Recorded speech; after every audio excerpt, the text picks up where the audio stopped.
तो संजय मीणा हिंगवा जी, सरकार आपको साथ लेकर चलती है, आप बिना बात के प्रदर्शन कर रहे हैं। देखिए, ये गलत बात है। जब भजनलाल सरकार सत्ता में आई थी, उसके बाद में इन्होंने बिना कोई समीक्षा किए 25 दिसंबर 2023 को एक काला आदेश निकाल दिया, बिना कोई रिपोर्ट लिए, बिना कोई कारण बताए कि राजीव गांधी युवा मित्रों की सेवाएं समाप्त की जाती है।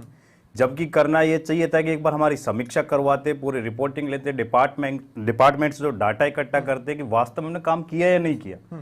तो बिना सोचे समझे इन्होंने ऑन रोल ऑफिशियल एम्प्लॉइज भी नहीं थे जी। नहीं सर, इसमें क्या है कि वसुंधरा जी के टाइम पे राजस्थान युवा विकास प्रेरक लगाए गए थे 400। गहलोत साहब ने उसका दायरा बढ़ा के 5000 किया था, और जो वसुंधरा जी के समय जो लगे थे राजस्थान युवा विकास प्रेरक, उनको कंटिन्यू रखा था गहलोत साहब ने, नाम बदला था, सेवा समाप्त नहीं की थी। तो हम ये कह रहे हैं कि अगर इस तरीके से ये परंपरा चलाई इन्होंने, राजीव गांधी युवा मित्रों के सिर्फ एक नाम से इनको दिक्कत हुई, इन्होंने उनको घर बैठा दिया।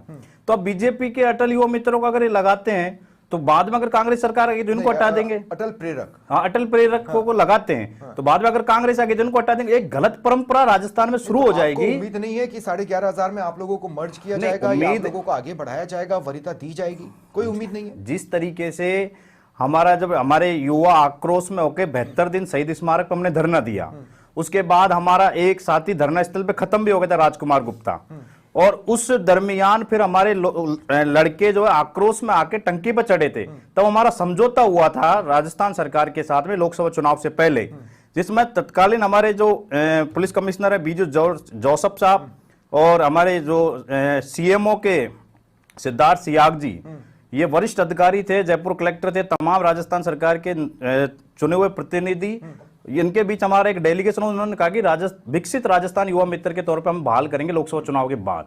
ये हमारा, जिसके मैं आपको बता सकता हूँ, अटल प्रेरक, आपको इससे उम्मीद नहीं है कि आप अटल प्रेरक अब जिस तरीके से आज राजस्थान सरकार ने घोषणा की है, हमें पूरी उम्मीद है कि हमारे अनुभव को नजरअंदाज नहीं करेंगे और हमें भी इसमें मौका देंगे। ये तो कुछ तो क्लैरिटी आई होगी नम्रता जी के जवाब से कि नहीं तो आई, आप कंफ्यूज हुए हैं। नई योजनाएं भी आ रही है, नई नियुक्तियां निकाली जा रही है। नहीं, हमें पूरी उम्मीद है और हम जल्द दोबारा हम सीएम साहब से कोशिश करेंगे डेलीगेशन के रूप में मिलने की, कि हमारे इस 5000 युवा मित्रों के, इस 5000 युवा मित्रों, 72,000 अगले साल के लिए भी है, इसमें कोई दौराय नहीं है।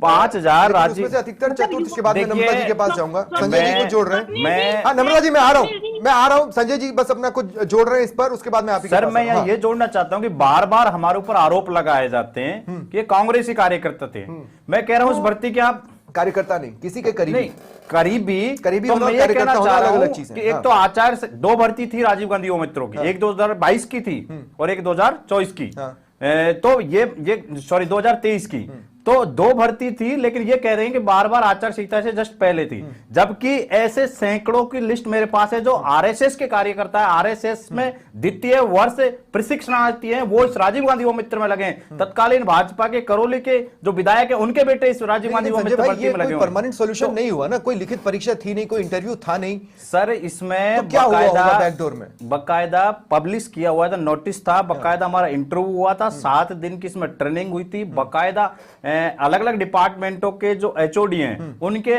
तहत हमारी ट्रेनिंग करवाई गई थी इसमें। और इसमें आप देखोगे तो 12th पास तो रखा था क्राइटेरिया, लेकिन सारे इसमें ग्रेजुएशन पीएचडी होल्डर तक बंदे थे, और जिनका आप डाटा उठा के देखिए लाखों लोगों को योजनाओं का लाभ दिलाया इसने। तो आप एक बार समीक्षा तो कीजिए, सिर्फ एक राजीव गांधी नाम जुड़े होने से आप इसको पल्ले नहीं झाड़ सकते, वरना इस तरीके से तो लाखों लोगों के साथ क्या ये मैं रोकना चाहूंगा, आप गलत कह रहे हैं। कोरोना काल जब खत्म हो रहा था, संजय जी क्या जोड़ना चाहते हैं?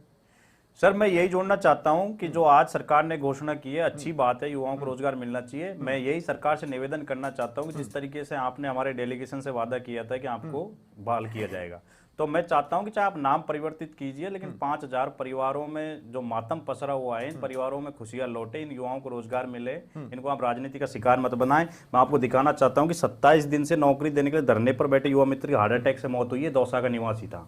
तो और जो ये कांग्रेस की बात करते हैं, 32 भाजपा के विधायकों ने हमारे फेवर में लेटर पैड लिखे हैं। इसका मतलब यह है कि ये सरकार भाजपा के विधायकों की अनसुनी कर रही है।